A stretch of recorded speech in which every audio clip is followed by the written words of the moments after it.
pemilih, saya Emma Zumuzaki. Saat ini saya berada di KPU Kota Tegal dan saya akan mewawancari Pak Dr. Handes Thomas Budiono selaku Ketua Divisi Sosialisasi Pendidikan Pemilih, Partisipasi Masyarakat, dan SDM KPU Kota Tegal. Selamat pagi Pak Thomas. Pagi juga Mas Azril. Oke Pak, jadi di sini saya akan membahas tentang pemilu inklusif nih Pak. Dan ini Pak, tentunya untuk mewujudkan penyelenggaraan pemilu yang inklusif itu harus memperhatikan nih Pak partisipasi khususnya untuk disabilitas dan penyelenggaraan pemilu untuk memiliki kepekaan gender juga nih Pak dan hak politik penyandang disabilitas. Dan inklusivitas sendiri itu dalam pemilu tentunya menjadi bagian yang nggak bisa dipisahkan kan Pak. Nah, untuk itu saya akan sedikit bertanya nih Pak kepada Bapak, apa makna arti pemilu inklusif menurut Pak Thomas? Terima kasih Mas Azril dan selamat pagi dan tetap semangat pada teman-teman pemilih pemula khususnya generasi milenial. Benar Mas Azril bahwa sebuah negara demokrasi ini salah satu cirinya adalah diselenggarakannya pemilu secara periodik. Dalam hal ini di Indonesia kita sudah sepakat bahwa pemilihan umum sudah dirancang sedemikian rupa untuk dilaksanakan setiap 5 tahun sekali. Dan pemilu yang baik adalah pemilu yang mendapatkan partisipasi masyarakat yang tinggi. Artinya pemilu yang diikuti oleh masyarakat yang tinggi dengan tingkat partisipasinya, dan nanti akan kita hitung indeks partisipasi pemilunya. Semakin tinggi partisipasi masyarakat, semakin tinggi indeks partisipasi pemilu masyarakat, itu berarti semakin baik. Nah, untuk menuju tingkat partisipasi yang tinggi, maka pemilu harus melibatkan semua komponen masyarakat. Nah, singkatnya, inklusivitas dalam pemilu adalah pemilu yang dilaksanakan dengan melibatkan sebanyak-banyaknya secara hukum semua pemilih. Pemilih itu siapa? Tidak pandang bulu. Pokoknya siapapun yang warga negara Indonesia yang memenuhi syarat untuk memilih, maka dia harus kita fasilitasi sepenuhnya untuk mendapatkan dan ikut berpartisipasi dalam proses pemilu. Ini akan meningkatkan tingkat partisipasi tadi. Dengan kata lain, kalau partisipasi tinggi berarti kualitas demokrasi juga semakin tinggi. Siapa mereka? Lah, nanti akan kita bahas masing-masing pemilih siapa yang harus kita libatkan dalam proses itu. Yang penting kita sebagai penyelenggara, KPU sebagai penyelenggara memang harus melaksanakan pemilu yang inklusif tadi, karena memang kami ada dasar hukumnya. Sebagaimana kita ketahui di Undang-Undang Dasar pasal 27 ayat 1 juga menegaskan bahwa setiap warga negara memiliki kesamaan kedudukan dalam hukum. Artinya apa? Artinya semua warga negara yang memenuhi syarat secara hukum sebagai pemilih kita syaratnya adalah berumur 17 tahun atau pernah nikah. Jadi syarat ini harus kita pastikan bahwa siapapun warga negara yang sudah memenuhi syarat ini nanti harus dilibatkan dalam proses pemilihan umum. Dan jangan sampai, ini Mas Azril, jangan sampai satu orang pun katakanlah yang memang sudah memenuhi syarat secara hukum tadi tertinggalkan oleh kita, tidak kita fasilitasi sehingga mereka tidak bisa menyalurkan aspirasi masyarakatnya. Nah, ini harus kita tegaskan bahwa semua penyelenggara baik di tingkat KPU, PPK, PPS maupun nanti KPPS harus memperhatikan inklusivitas ini khususnya di masing-masing TPS-nya. Tadi saya tegaskan bahwa siapa yang harus kita fasilitasi? Pertama adalah teman-teman kita disabilitas. Ini harus kita fasilitasi. Karena apa? Teman-teman disabilitas ini mempunyai keterbatasan-keterbatasan dan harus kita penuhi keterbatasan-keterbatasan itu supaya dia menjadi pemilih yang baik. Contoh umpamanya, dalam disabilitas ini ada beberapa disabilitas, ada disabilitas fisik, ada disabilitas mental, ada disabilitas sosial, ada disabilitas rungu, disabilitas netra. Nah, masing-masing komponen disabilitas ini, jenis disabilitas ini nanti oleh KPPS harus dipetakan. Oh, di TPS kami sebagai KPPS ada disabilitas fisik, dia pengguna kursi roda, harus kita fasilitasi. Di TPS lain, Mas, di TPS kami ada disabilitas tunanetra, harus kita fasilitasi. Lah ini teman-teman disabilitas itu harus tercatat dan terpetakan di setiap TPS. Karena itu nanti itu akan menjadi tindak lanjut bagi KPPS untuk memenuhi agar mereka yang punya kebutuhan khusus akan kita fasilitasi. Itu yang pertama adalah disabilitas. Yang kedua, inklusivitas ini pemilu harus juga diikuti oleh semua etnik dan ras. Semua warga negara, tidak pandang oh ini etnik ini boleh, ini semua suku yang ada di Indonesia, kalau dia memang warga negara Indonesia memenuhi syarat secara hukum sebagai pemilih, harus kita fasilitasi. Kita tidak mengenal ada warga negara nomor 1, nomor 2, enggak ada.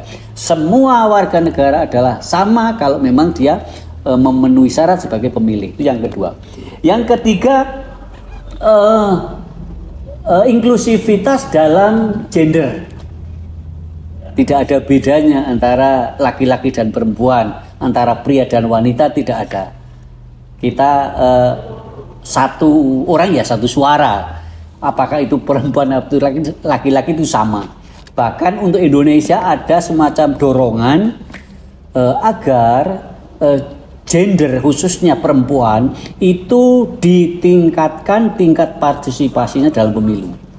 Baik sebagai pemilih, calon, atau calon apapun, baik calon DPR, calon bupati, atau calon gubernur, ini supaya ditingkatkan peran wanita sebagai gender. Bahkan ada aturan bahwa gender ini, khususnya wanita, minimal dalam setiap pencalonan tertentu, pokoknya minimal 30%. Ini menunjukkan bahwa pemilu kita memberikan peluang termasuk kepada gender wanita ini agar bisa berperan lebih dalam, lebih jauh lagi dengan persyaratan setiap proses pencalonan yang dilakukan oleh partai politik minimal menyertakan 30% keterlibatan wanita. Itu yang ketiga. Yang keempat, inklusivitas itu juga menyangkut daerah. Seluruh wilayah Indonesia yang beribu-ribu pulau, beribu-ribu bahasa, dengan bahasa daerah, dengan suku yang macam-macam ini harus ikut semua dalam proses demokrasi tadi melalui pemilihan umum. Supaya apa? Ya tidak ada yang tertinggal. Makanya penyelenggara ini kita bentuk di KPU RI, dibentuk di seluruh tempat yang termasuk wilayah Indonesia, termasuk yang di luar negeri ada warga negara di sana. Yang kelima, inklusivitas itu juga menyangkut agama dan kepercayaan. Semua agama, semua kepercayaan silakan harus mengikuti pemilu ini. Supaya apa? Supaya mereka bisa memilih, khususnya memilih calon-calon yang terbaik. Jadi diharapkan keterlibatan mereka dalam proses pemilu itu apa? Tujuannya selain indeks partisipasi pemilu tinggi adalah supaya pemilih-pemilih itu terdiri dari orang-orang yang baik. Kalau pemilihnya orang baik, insya Allah yang dipilih pun akan baik. Sebaliknya, kalau yang ikut adalah pemilih yang umpamanya yang kurang baik, maka pun produknya juga demikian. Nah, kita akan meningkatkan partisipasi, bukan hanya kesertaannya mereka ikut memilih, tapi ada kualitas, ada peningkatan kualitas terhadap siapa yang dipilih. Kriteria pemilih itu terhadap pemimpinnya itu semakin tinggi, grade-nya semakin tinggi. Supaya apa? Supaya calon pemimpin yang akan kita pilih dan akan jadi itu memiliki kualitas yang lebih baik lagi. Kira-kira begitu, Mas Azril. Selanjutnya nih Pak, pasti kan ada hambatan nih Pak, kadang kan misalkan hambatan dari disabilitas sendiri dalam pemilu, dan cara untuk mengatasinya itu gimana sih Pak? Mereka adalah orang-orang yang ya bisa katakan mereka orang-orang yang punya potensi yang bagus, orang-orang yang cerdas, orang yang perasaannya halus, pemikirannya tajam, nuraninya juga tajam. Pada dasarnya kayak gitu. Tetapi tadi dalam kehidupan bermasyarakat khususnya, bahkan keluarganya sendiri, Mas, ketika kita mendata daftar pemilih, kadang-kadang sengaja disembunyikan ini teman-teman disabilitas oleh keluarganya. Tapi saat ini kemarin kita menyusun DPT sudah mulai membaik, artinya masyarakat sudah terbuka dengan kita bahwa ada di keluarganya ada teman-teman disabilitas yang disabilitas tertentu yang ada di keluarganya. Yang selanjutnya adalah pemahaman soal terhadap undang-undang, dan termasuk kita sebetulnya sudah meratifikasi konvensi internasional soal penyandang disabilitas. Saya ingat dalam konvensi internasional tentang disabilitas ini ada satu item yang saya ingat, bahwa seandainya kita tidak memberikan informasi tentang tahapan pemilu, satu tahapan pemilu, itu berarti kita melakukan diskriminasi, dan itu tidak boleh. Makanya KPU harus memberikan akses, dan dalam azas pemilu kita ada yang namanya azas aksesibilitas. Ini artinya KPU harus bisa memberikan akses informasi kepada teman-teman disabilitas, semua disabilitas. Kalau tidak berarti kita diskriminasi. Nah ini harus kita pahamkan kepada pembuat undang-undang kita yang ya katakanlah belum sepenuhnya. Bahkan fasilitas-fasilitas umum sekarang ini sudah mulai baik, tapi ada tidak sepenuhnya memberikan akses yang penuh kepada teman-teman disabilitas. Itu hambatan pertama adalah hambatan terhadap aturan undang-undang dan regulasi yang ada. Yang kedua, memang sementara ini ada hambatan yang informasi tadi. Contoh umpamanya, pendidikan pemilih di media massa belum dapat diakses oleh tunarungu dan tunanetra. Katakanlah, ketika kita memberikan selebaran atau spanduk, leaflet yang itu berisi tahapan-tahapan pemilu, kita memang belum mampu memberikan leaflet atau brosur atau spanduk itu yang bisa diakses oleh teman-teman disabilitas. Artinya kita belum bisa mampu membuat informasi pemilu dalam bentuk huruf braille, kita belum mampu karena memang keterbatasan yang dimiliki oleh kami penyelenggara, baik keterbatasan sumber daya maupun keterbatasan anggaran. Yang selanjutnya adalah hambatan fisik, lokasi dan desain TPS yang tidak aksesibilitas. Ini kami akui, contoh umpamanya kadang-kadang teman-teman KPPS itu tidak membangun sebuah TPS dari awal, tapi dia hanya menggunakan ruang kelas namanya, atau tempat pertemuan di sebuah RT atau RW yang itu sudah dibangun sedemikian rupa tanpa ada akses untuk teman-teman disabilitas. Jadi ini memang menjadi hambatan bagi kami penyelenggara untuk memberikan akses kepada teman-teman disabilitas. Nah, yang kelima adalah stigma tadi yang saya katakan di awal. Masih ada stigma terhadap teman-teman yang disabilitas bahwa mereka adalah teman-teman yang dilihat dari kekurangannya, bukan kelebihannya. Tapi kalau kami KPU akan melihat penyandang disabilitas itu bukan dari sisi kekurangannya, tapi dari sisi kebutuhannya, kebutuhan khusus. Dia tidak kurang, dia hanya memiliki kebutuhan khusus yang harus kita siapkan aja. Kalau kebutuhan khusus itu dia bisa kita menyiapkan kepada mereka, mereka sama kok seperti kita, sama seperti orang-orang sehat. Bahkan untuk Kota Tegal, Mas, di pemilu 2019 tingkat partisipasi teman-teman disabilitas itu tuh lebih tinggi dari partisipasi masyarakat umum yang sehat-sehat. Padahal Mas Azril tahu, ketika teman-teman disabilitas harus datang ke TPS, contohnya katakanlah tunanetra, dia kan harus datang ke TPS, harus dituntun kan, harus ada temennya. Sedang kalau kita yang sehat datang sendiri kan bisa, tapi ternyata kehadiran kita teman-teman yang sehat kalah dengan kehadiran teman-teman disabilitas yang perlu bantuan tadi. Ini hebatnya Kota Tegal, Mas Azril.